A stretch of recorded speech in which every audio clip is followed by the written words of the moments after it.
Pemirsa, tersangka dan mantan napi ikut pilkada itulah yang menjadi topik pada pagi hari ini. Kami akan membahasnya dengan 3 narasumber yang sudah hadir di Cafe Bincang Pagi. Yang pertama saya perkenalkan, di sebelah kanan saya adalah mantan Ketua Mahkamah Konstitusi, Prof. Mahfud MD. Selamat pagi, Prof. Mahfud. Selamat pagi, apa kabar? Baik. Dan yang kedua adalah Mas Viva Yoga, ini adalah Ketua Bapilu, Badan Pemenangan Pemilu dari Partai Amanat Nasional, PAN. Viva Yoga Mauladi. Selamat pagi, Mas Viva, apa kabar?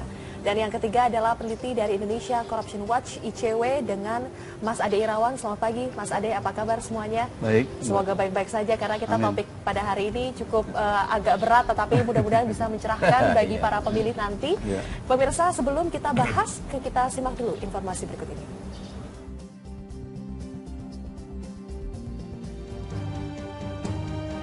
Pendaftaran peserta pilkada serentak tidak hanya dimeriahkan oleh para petahana. Para tersangka dugaan kasus korupsi dan sejumlah mantan narapidana kasus korupsi yang merugikan negara hingga miliaran rupiah pun juga ikut mendaftar sebagai calon kepala daerah dalam pilkada Desember nanti. Para pendaftar itu diantaranya adalah Amjad Lawasa, tersangka kasus tukar guling tanah yang akan maju dalam pemilihan Bupati Poso. Amjad yang merupakan Sekda Provinsi Sulawesi Tengah ini didukung oleh Partai Gerindra dan Partai Amanat Nasional. Ada pula Sumarno HS yang akan maju dalam pilkada Semarang, Jimmy Rembarogi yang mendaftarkan diri sebagai calon wali kota Manado, dan Eli Engelbert Rasut yang mendaftarkan diri sebagai peserta pemilihan Gubernur Sulawesi Utara.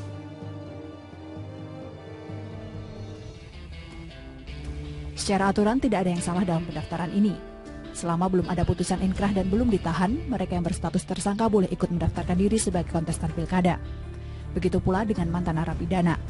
Jika sebelumnya Mahkamah Konstitusi mensyaratkan mantan narapidana harus menunggu selama 5 tahun setelah keluar dari penjara untuk mencalonkan diri dalam pilkada, kini MK telah mengubah keputusannya.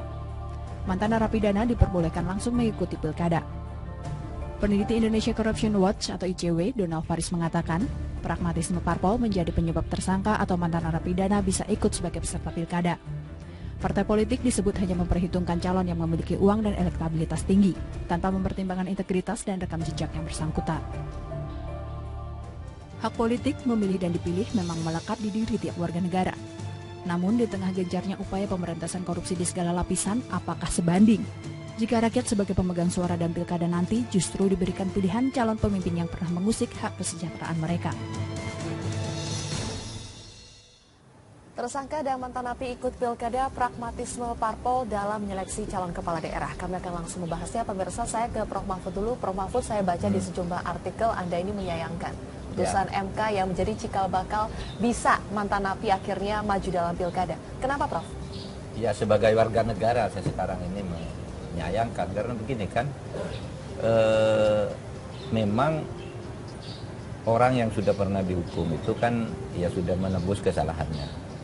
Itu secara yuridis formal, tapi secara moral sebenarnya kan undang-undang boleh membatasi. Ya. Gitu. Dulu ada kasus itu di MK, memang pertama kali membolehkan tuh MK di zaman saya, tetapi dengan syarat minimal 5 tahun sudah bebas, gitu ya. Bahkan di dalam diskusi-diskusinya itu dibatasi, itu bukan pidana terorisme, bukan pidana korupsi dan narkoba gitu di dalam diskusi-diskusinya. Tapi kita menyatakan begini, oke, sesudah 5 tahun dia boleh gitu kan, masyarakat menilai, tapi untuk jabatan yang dipilih oleh publik. Nah, tetapi sekarang ini menjadi lebih liberal lagi ya dengan putusan yang terbaru ini. Pokoknya orang sudah keluar tanpa dibatasi waktu, itu langsung bisa boleh dan tidak membatasi pada tindak pidana tertentu.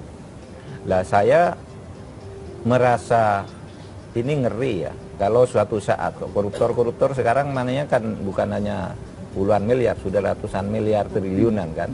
Kalau nanti banyak koruptor keluar dari penjara lalu tinggal beli ke partai, beli ke rakyat, bikin apa money politics gitu, nanti negara ini bisa dikuasai oleh para koruptor gitu. Nah, tetapi MK itu sudah memutus. Menurut MK sekarang ini ya sudah, pokoknya kalau sudah dihukum jangan dihukum lagi dengan tidak boleh gitu. Dan menurut konstitusi putusan MK itu mengikat sebagai hukum. Tapi sebagai warga negara saya kecewa. Kita kan sebenarnya sudah punya semangat negara ini harus dibersihkan dari korupsi. Dengan itu mempermudah lagi gitu. Ya dengan alasan bahwa itu hak asasi, tapi sebenarnya kita selalu punya kunci ya tentang hak asasi itu, bahwa hak asasi itu bisa dibatasi di dalam undang-undang karena pertimbangan moral, pertimbangan ketertiban umum dan sebagainya itu dari sudut pertimbangan moral kan sebenarnya sudah bisa masuk. Itu dilarang lah kalau narapidana. Di negara-negara lain aja juga yang liberal sekali pun tidak boleh kok kalau mantan pidana. Ya? Iya. Oke. Kok Kalau di kita sini lihat, jadi Prof, boleh ada sekali. perbedaan yang signifikan ketika Anda masih menjabat sebagai Ketua MK. Apa perbedaan MK yang dulu dengan MK yang sekarang? Kenapa bisa melahirkan beberapa putusan-putusan MK yang sekarang ini cukup kontroversial, misalnya dinasti politik yang kemarin. Politik. Apa yang terjadi, Prof? Apakah karena latar belakang hakim MK sekarang yang banyak dari parpol atau bagaimana? Saya tidak tahu gitu ya, tetapi memang hakim itu independen, tidak boleh dipengaruhi oleh siapapun. Nah, kalau itu memang sikap independensi, bukan karena ada bisikan-bisikan politik, kemudian ada keperluan-keperluan untuk diri sendiri dan sebagainya, itu tidak apa-apa. Kalau memang itu pandangan yang independen, kita harus menghormati itu gitu. Kalau tersangka, Prof? Kalau tersangka bagi saya masih bisa dimaklumi. Karena tersangka itu kan kadangkala dia bisa tidak terbukti juga. Apalagi di dalam banyak kasus penersangkaan itu sering dikaitkan dengan momen politik. Itu silahkan saja kalau tersangka, karena aturannya dimanapun ada asas praduga tidak bersalah. Tapi kalau sudah terpidana secara moral kan, apalagi korupsi dan sebagainya, itu kan mestinya MK turut mempercepat upaya pemberantasan korupsi ini. Sekarang sudah semakin melambat, ini mundur lagi gitu dari situ. Tapi oke lah, itu mengikat, kita tidak, saya terutama sebagai mantan hakim MK gitu, tentu harus memahami itu bahwa yang diputuskan MK itu sudah mengikat. Lepas dari soal kita suka tidak suka, benar atau tidak benar, itu mengikat. Mas Ade, bagaimana melihatnya?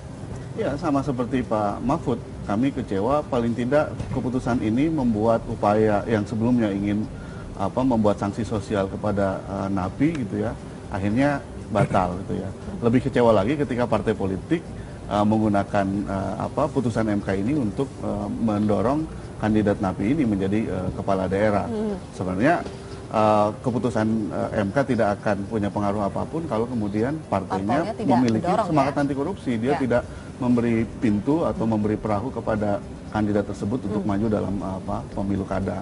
Nah, makanya kemudian saya kira harus dicek apakah kemudian faktor apa yang menyebabkan partai nekat mencalonkan kandidat-kandidat macam ini. Apakah mereka sudah kehabisan kader-kader yang terbaik gitu ya, padahal negara selama ini juga mensubsidi antara lain untuk pendidikan politik kepada partai politik gitu ya. Yang kedua, apakah karena ada mahar politik yang kemudian menyebabkan mereka bisa terpilih gitu. Saya tidak mau berburuk sangka dulu, nanti bisa dijelaskan oleh Mas Viva gitu ya. Yang punya partai politik. Iya, yang punya partai politik. Makanya itu yang harus dicek. Nah, kalau kemudian disebabkan oleh mahar politik, ini harus bisa ditindaklanjuti karena di Undang-Undang Pemilu Kada ada larangan mahar politik. Ini kan bagian dari korupsi pemilu yang sering kami sebut sebagai pembelian nominasi atau kandidasi buying. Nah, ini yang harus kita larangan, tapi kenyataannya banyak ya? Ya, ini kan baru rumors ya, yang tahu banyak kan teman-teman di partai politik. Apakah benar mahar menjadi faktor utama yang menyebabkan kandidat dipilih? Itu bukan pertimbangan-pertimbangan yang lebih rasional, misalnya kandidat memiliki integritas, rekam jejak yang baik, memiliki kualitas sehingga dimajukan. Kami sih berharap yang dimajukan oleh partai adalah kandidat-kandidat terbaik gitu. Seperti yang dikatakan Pak Mahfud, menu yang disajikan kepada publik ini adalah orang-orang yang terbaik sehingga rakyat dengan mudah bisa memilih, bukan kemudian menu yang disajikan menu-menu yang buruk. Menu-menu yang sudah ada cacatnya, begitu ya? Ya, menu-menu yang sudah cacat dan terbukti mereka sebelumnya mengkhianati kepercayaan rakyat, masa kemudian diberi karpet merah untuk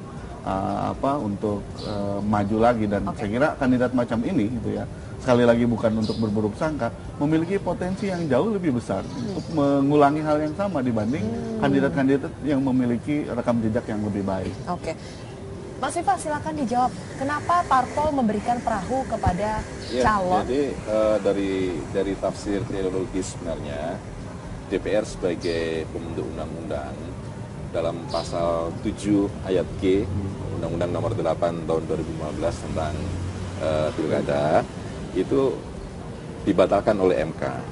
Jadi sebenarnya spiritnya itu sama dengan Prof. Mahfud sebenarnya itu, bahwa ada jeda selama 5 tahun bagi mantan napi untuk tidak boleh ikut sebagai kompetitor atau calon dalam jabatan publik yang dipilih. Itu yang pertama. Nah, terus yang kedua, itu tidak berlaku bagi para mantan napi yang sudah menjalani proses selama 5 tahun atau lebih, baru boleh ikut. Tapi kemudian kan dibatalkan oleh MK.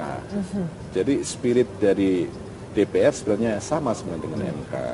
Nah, problemnya sekarang adalah menyangkut soal hukum. Sebenarnya dari sisi hukum tidak ada yang dilanggar, tetapi dari sisi etika, dari sisi moral, dari sisi persepsi publik terhadap mantan napi itu kan pasti buruk ya. Mantan napi, teroris, narkoba, itu masyarakat pasti punya persepsi yang buruk. Mungkin dalam tafsiran saya, karena MK sekarang ini tafsirannya lebih progresif, berdasarkan kepada pertimbangan hak asasi manusia, bahwa kenapa ada tambahan 5 tahun tidak boleh untuk menjadi kompetisi di pilkada, itu menurut anggota MK karena nanti ada tambahan hukuman lagi. Itu tafsiran dari MK, sehingga yang sudah kita rumuskan di DPR itu kemudian dibatalkan. Nah, kemudian yang kedua, kalau proses di Poso misalnya, itu sudah kita tetapkan kemudian di TSK-kan gitu loh. Dari PAN gitu. ada berapa sih, Mas Viva? Hanya satu aja, satu. Satu tersangka? Iya, tersangka. Mantan napi? Iya, TSK. Satu juga. Satu juga? Nah, gitu. Jadi bukan soal mahar atau apa, tapi karena memang ini karena kepentingan politis ya, seharusnya kan tidak terjadi gitu. Tetapi ya biarlah nanti rakyat yang akan memilih. Dan saya berharap kalau kemudian nanti kejadian ini terulang lagi, ya kita berharap para hakim memberikan keputusan yang lebih berat kalau dia melakukan korupsi, bisa 2-3 kali lebih berat lagi. Oke. Gitu. Sebelum kita jeda, Mas Viva, berarti Anda sepakat sebetulnya ini sebetulnya tidak perlu terjadi? Tidak perlu ada terjadi. Mantan napi atau tersangka yang maju? Tapi karena ini menjadi keputusan MK, itu membuka peluang bagi seluruh partai. Nanti saya akan tanya lebih lanjut, Mas Viva. Anda mengatakan tadi dari segi etika, moral sebetulnya tidak baik. Masyarakat sudah punya persepsi. Tetapi mengapa PAN pada akhirnya tetap memajukan? Padahal dari segi etika dan moral itu Anda mengakui ini tidak baik bagi masyarakat. Kita akan bahas pemirsa usai jeda berikut, tetaplah bersama kami.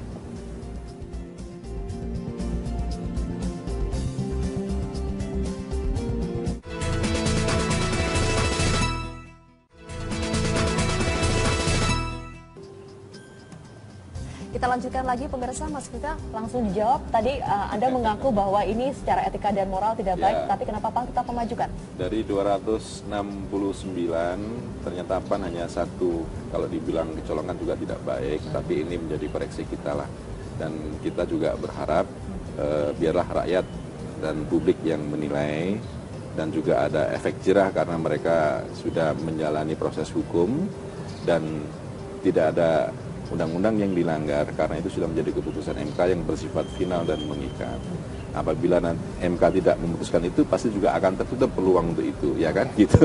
Tapi seperti kata Mas Ade, apabila parpol tidak ikut memberikan perahu, ya tidak akan juga kan? Iya, betul. Tapi itu kan juga kita tidak bisa membunuh hak politik seseorang kan. Semua punya peluang yang sama. Tapi sebenarnya dari 269 hanya satu itu ya itu bisa digunakan sebagai eksperimen demokrasi juga. Kita lihat apakah masyarakat itu persepsinya bagaimana terhadap mantan napi, terhadap tersangka. Kalau kemudian mereka tidak terpilih, ya berarti itu sudah mendapatkan hukuman dari rakyat. Tapi tidak bisa menurut saya ya kan? menggantungkan pada masyarakat itu. Oleh sebab itu benteng moral itu mestinya dikawal oleh parpol, oleh lembaga-lembaga negara. Karena begini, catatan saya aja waktu saya jadi ketua MK, orang jelas-jelas sedang di penjara tuh bisa terpilih. Itu mohon di Papua, sedang di penjara. Jadi rakyat tuh milih, maaf, yang bayar. Nah kalau begini pikirannya, udahlah kan rakyat nilai sendiri kan gitu. Itu kalau nanti yang calon itu kebetulan uang hasil korupsinya masih banyak, itu bisa dibayarkan untuk itu, rakyatnya tetap milih. Dan di mana banyak deh yang sedang dipenjara itu ada 2 ketika saya itu jadi ketua MK, tetap dipilih dan tetap menang mutlak. Coba rakyat itu enggak menilai ya. Oleh sebab itu yang harus mendrive ini kan mestinya parpol, lembaga-lembaga negara seperti MK, DPR. Oke, MK pernah membuka waktu zaman saya itu kan dulu tidak boleh. Lalu ada kasus, memang kasihan sekali, orang bernama Dirwan Mahmud. Dia menjadi ketua DPRD 1 periode, tidak ada masalah. Kemudian calon bupati menang di Bengkulu Selatan, menang mutlak. Tiba-tiba dilaporkan ini pernah masuk penjara 17 tahun atau berapa. Betul terbukti, akhirnya dibatalkan. Nah sudah itu ada gugatan. Masa orang di penjara sudah pernah memimpin, pernah ini, terus tidak boleh. Lalu MK waktu itu berdiskusi panjang gitu. Akhirnya oke, kita tiru di Malaysia saja. Di Malaysia tuh orang di penjara lewat 4 tahun boleh. Nah kita ambillah 5 tahun gitu. Ambil 5 tahun, tapi betul-betul rakyat menilai 5 tahun. Nah sekarang ini saya tidak berani menggunakan istilah progresif seperti Bung Viva tadi. MK progresif, menurut saya beda, liberal dan progresif itu beda. Ada perbedaan yang jelas itu terlalu liberal menurut saya. Terlalu liberal. Ya bahasa halusnya liberal progresif lah. Mas Ade mau menambahkan pernyataan dari Prof. Mahfud? Justru sebaliknya yang dilakukan oleh partai dengan mengusung kandidat mantan napi ini, pendidikan yang buruk kepada rakyat. Tapi katanya tadi bisa jadi eksperimen politik juga. Iya, rakyat jangan jadikan eksperimen ya. Mestinya partai membimbing rakyat ini loh. Dimulai dari partai memilih orang-orang yang terbaik gitu ya. Karena ini bukan cuma bicara soal kepentingan partai, tapi kepentingan rakyat secara dalam jangka panjang gitu ya. Jadi kami harap seperti itu, dan mestinya partai juga memperlihatkan bahwa orang-orang yang punya track record buruk ya diberi sanksi oleh partai. Ya sanksinya antara lain misalnya tidak dimajukan menjadi kandidat-kandidat calon pejabat publik. Selain karena ini akan bermasalah di 2 sisi. Di sisi internal partai bermasalah karena ini pasti akan mengganggu kaderisasi gitu ya, dan bisa saja pada akhirnya akan terjadi clash gitu ya. Gesekan di partai gitu ya. Orang-orang yang memang punya komitmen, punya kemampuan, tapi karena nggak punya uang akhirnya tidak pernah maju. Bisa gitu saja ya. satu yang dari PAN itu justru bisa ya, membuat kita bisa masalah, lihat kan sekarang muncul banyak konflik di partai menjelang pemilu kada ini, karena kami sih curiga antara lain karena faktor itu. Yang kedua, ini membahayakan rakyat dalam kepentingan rakyat jangka panjang. Dalam data-data ICW, 90% kasus korupsi itu terjadi di daerah.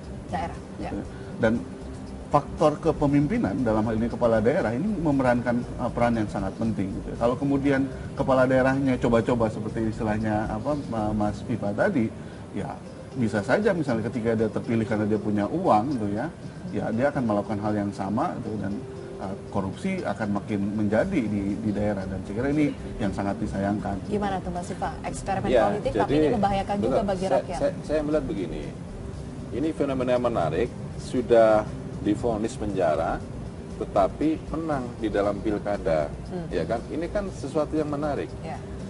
Kalau menurut ukuran saya, Prof, tidak semata-mata soal uang, karena kami menyadari masyarakat itu juga punya kesadaran politik dan dia mampu untuk memanage partisipasinya.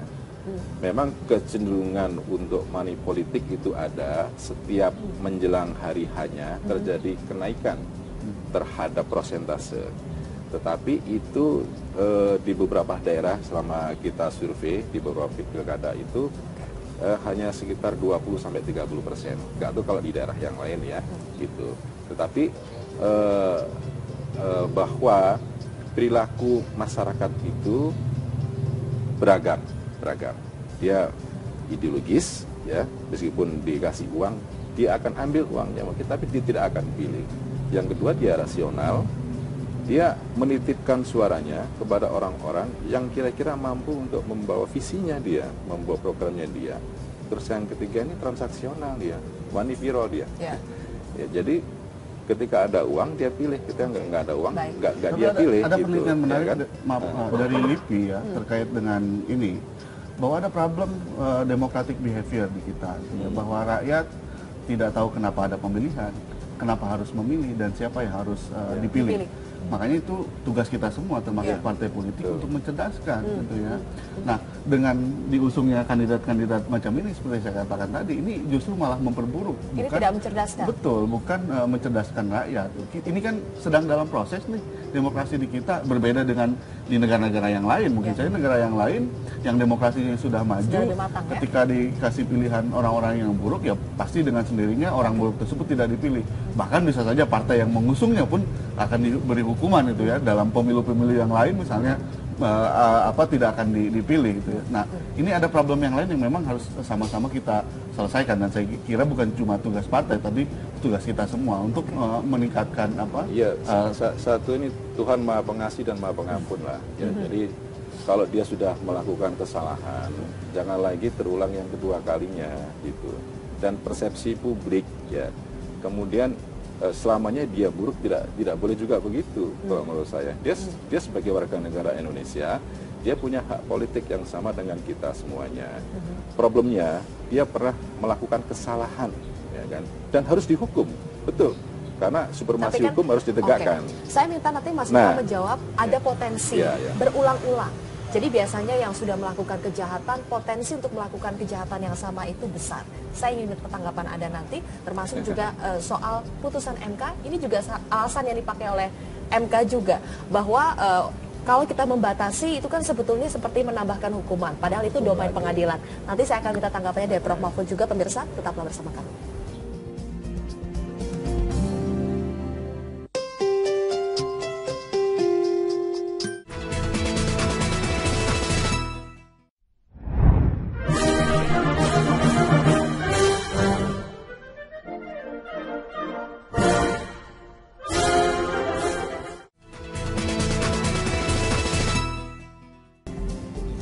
Masih dalam topik tersangka dan mantan napi ikut pilkada, Mas Viva langsung dijawab tadi. Dari ICW menyatakan orang yang sudah melakukan kejahatan, potensi untuk melakukan kejahatan yang sama itu bisa. Lalu kenapa Anda mengatakan itu, ini tidak bisa dijudge selamanya? Cara berpikir suudon begitu. Tapi saya meyakini bahwa manusia itu dia punya fitrah, punya garis kehanifan yang selalu cenderung pada Tuhan. Ketika dia melakukan kesalahan dan dia sudah menjalani proses hukumnya, itu kita harapkan kan dia jerah, ya yang pertama. Nah, yang kedua, pembentuk undang-undang itu menginginkan kalau mantan napi ya 5 tahun istirahat dulu, seperti kata Prof. Mahfud. Tapi sekarang ini keputusan MK tidak begitu. Jadi langsung yang aja. Baru ya. Keputusan MK yang baru ini, ya udah. Tegaskan ya, Prof. Tegaskan. Sekarang gitu. Mau cara berpikir liberalis atau progresif memang kenyataannya seperti itu. Jadi ya saya hanya berharap bahwa seluruh mantan napi itu semoga akan kembali ke jalan yang benar dan bisa memberikan karma baktinya kepada masyarakat bangsa dan negara. Berarti belum di jalan yang benar pas dipilih, Mas. Ya kan gitu. Terus tapi kan ini kedua, Mas Viva cukup beresiko ya. Kenapa sih tidak pilih yang rekam jejaknya bersih-bersih saja supaya tidak ada resiko seperti itu kan? Ya, itu persepsi publik ya, kalau menurut saya. Karena kita menghargai dia juga sebagai manusia biasa yang khilaf dan sudah menjalani hukuman lah. Baik. Gitu. Ya mohon dimaafkan begitu. Prof. Mahfud, ini lagi-lagi Mas Viva balik-balik lagi menyinggung soal MK yang membuka celah. MK ini katanya alasannya kalau misalnya hak untuk dipilih dan tidak dipilih, kalau kita dicabut itu kan sebetulnya domain pengadilan. Gimana sih Prof penjelasannya, Prof? Enggak juga, tidak domain pengadilan. Itu justru menurut saya lebih tepat menjadi domain undang-undang. Ya. Karena sebenarnya semua undang-undang yang menyangkut jabatan publik itu dilarang deh mantan pidana menjadi menteri, ya, menjadi pegawai negeri, menjadi ketua BPK, anggota BP, semua dilarang. Kenapa? Itu domain undang-undang. Apakah itu harus domain pengadilan kan gitu? Menurut saya itu justru tepat menjadi domain undang-undang, dan menurut saya itu pilihan politik hukum pembentuk undang-undang, tidak boleh dicampuri oleh MK kecuali jelas-jelas melanggar hak konstitusional warga. Saya menghargai misalnya pandangan Mas Viva ini, dia kita harus arif lah memberi maaf dan sebagainya. Tidak suzon. Tidak suzon, kan orang ingin baik. Tetapi sebenarnya akan lebih arif lagi kalau memberi kesempatan kepada orang yang tidak pernah. Tidak pernah melakukan kata itu lebih Dibalik bagus, lagi nih, lebih Mas Iqbal. bijaksana kan sebenarnya kalau bicara kebijaksanaan. Tapi ini sudah terjadi. Saya kira ke depan ya perlu dibicarakan lagi ya. Itu kan bisa nanti dibuat undang-undang entah bagaimana caranya gitu, perlu dimasukkan lagi saya kira ketentuan itu. Tidak boleh lah kalau terutama kalau teroris, narkoba dan koruptor. Itu menurut saya itu kejahatan yang luar biasa dalam arti populer gitu ya. Dan itu sangat membahayakan. Kalau begini-begini lalu boleh memimpin negara, lalu apa bedanya? Orang tidak perlu berlaku baik, nanti bisa. Bahkan orang bisa merencanakan, saya korupsi dulu sekian, nanti dapat 600 miliar, saya dihukum sekian, nyogok penegak hukumnya sekian, keluar saya bisa langsung calon dengan hasil korupsi. Kalau ada pemikiran seperti itu gawat sekali, Prof ya. Bisa direncanakan, teoritis kan bisa begitu. Ya. Ya, tetapi saya ingin mengingatkan, tidak semua hak asasi itu bisa diumbar. Undang-Undang Dasar sendiri mengatakan pasal 28J ayat 2 itu hak asasi itu bisa dibatasi untuk misalnya untuk kepentingan moral, ya etika tadi. Tidak apa-apa undang-undang menyebut demi moral, etika dan rasa kepantasan. Toh di negara-negara yang liberal sekalipun narapidana orang masuk aja ya, masuk ke suatu tempat melanggar aturan imigrasi itu sudah dicatat tidak boleh. Ini kok sekarang koruptor, narkoba tidak dibatasi.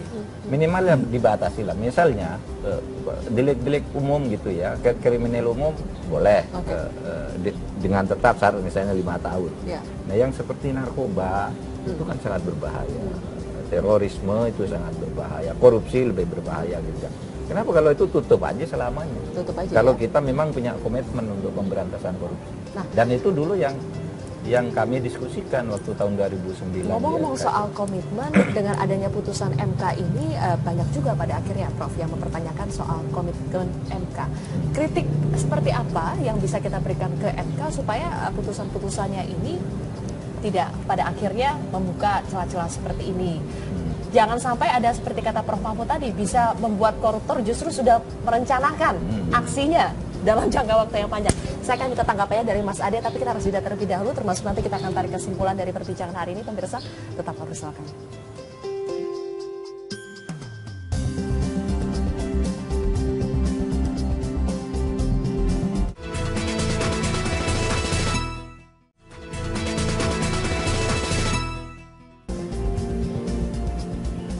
Kita sudah tiba di segmen terakhir, pemirsa. Mas Ade, kritik apa yang bisa kita berikan kepada MK dan juga kepada Parpol terkait dengan topik kita pada hari ini? Iya, tentu saja kalau kita menempatkan pemberantasan korupsi sebagai prioritas, hal-hal macam ini justru kemudian tidak dinegasikan gitu ya. Justru orang-orang yang punya track record buruk, orang-orang yang jelas telah mengkhianati kepercayaan rakyat, bukan kita hilangkan sama sekali, coba dibatasi gitu ya. Dan ternyata kemudian partai menggunakan putusan MK ini untuk sebagai justifikasi mereka untuk mendorong kandidat-kandidat yang track recordnya kurang baik tadi. Nah, kalau dikaitkan dengan pernyataan Mas Viva gitu ya soal mereka sudah bertobat, kalau dosa sosial tobatnya bukan cuma kepada Allah Subhanahu Wa Taala, tapi juga meminta maaf kepada publik gitu ya. Ini kandidat baru minta maaf setelah dia mencalonkan lagi gitu. Yang penting kedua adalah soal sanksi gitu ya, sanksi sosial kepada mantan napi ini kayaknya tidak terjadi gitu ya. Nah, dengan kondisi itu semua saya kira ya selain MK menurut saya sih yang titik kritik kami adalah partai politik yang harus diperbaiki gitu ya, harus disehatkan.